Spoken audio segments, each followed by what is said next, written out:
அதுவும் இல்லாம இந்த கோவிலுக்காக சாமிக்கு படைக்கிறதுக்காக சுட சுட நெய் ஊத்தி ஐயோ பொண்ணு வருவில முந்திரி பருப்பு வறுத்து போட்டு அம்மா திராட்சை எல்லாம் போட்டு தாயே ஏலக்காய் பச்சை கருப்பு எல்லாம் போட்டு பாட்டி சக்கரை பொங்கல் பண்ணியிருக்காங்க.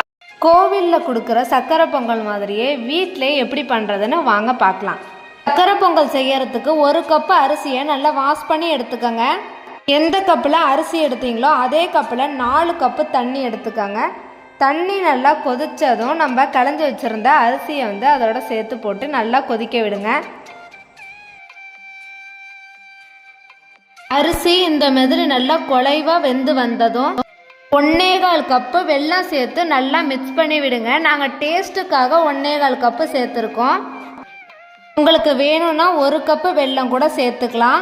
வெல்லம் நல்லா கட்டி இல்லாமல் கரைஞ்சதும் தேவையான அளவு நெய் ஊற்றி நல்லா மிக்ஸ் பண்ணி விட்டுக்கோங்க. இப்போ ஒரு டேஸ்ட்டுக்காக தேங்காய் பூ நாங்கள் போடுவோம், உங்களுக்கு வேணாலும் ஸ்கிப் பண்ணிக்கோங்க. இப்போ ஒரு பேனில் 2 ஸ்பூன் கீ சேர்த்து கேஷ்யூ நட் போட்டு நல்லா பொன்னிறமாக வறுத்து எடுத்துக்கலாம். அதே பேனில் 2 ஸ்பூன் கீ சேர்த்து ட்ரை கிரேப்ஸ் சேர்த்து அதையும் நல்லா வறுத்து சக்கரை பொங்கலில் சேர்த்துடலாம். இப்போ ஃபைனலாக 1 ஸ்பூன் ஏலக்காய் தூள் சேர்த்து நல்லா மிக்ஸ் பண்ணி விட்டுக்கோங்க.